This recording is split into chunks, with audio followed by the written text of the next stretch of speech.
जी अस्सलाम वालेकुम वरहमतुल्लाहि वबरकातुहू। जनाब अज माशाल्लाह 2024 की कुर्बानी का बकरा लिया तो बड़े दोस्तों की फरमाइश भी आई कि फौजी भाई 50 तो 55 किलो वाला जिंदा बकरा लिया दो। तो अज जनाब दोस्तों की फरमाइश वास्ते माशाल्लाह 50 तो 55 किलो वाला माशाल्लाह जिंदा बकरा ही ने और खूबसूरत फेस ब्यूटी के ने और बिरा खस्सी बकरा ने बिरा, ठीक है ना जी।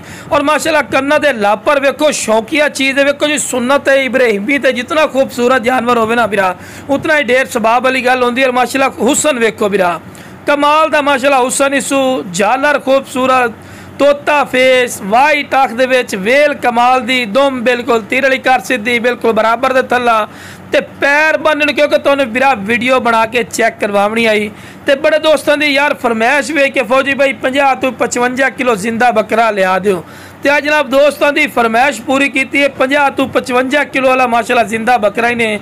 तो माशाल्लाह हर पॉइंट जबरदस्त ने वेखो जी। इस तो बाद हुसन खूबसूरती और नस्ल और क्वालिटी नहीं होती माशाल्लाह। फेस ब्यूटी कमाल दी वाइट आँख दे विच ने कन्ना दी चौड़ाई और लंबाई वेखो बिरा वेखो जी सुन्नत इब्राहिमी ते लावना दे फिर भी मुनासिब चीज़ ने और मुनासिब राइट दे विच ने ते फ्रैश दो दांत बिरा डिटेल चेक करवा रहे हैं। तो लो बिरा टोर फिर के भी खा रहे हैं, कोई लंगड़ा या लूला नहीं है बिरा।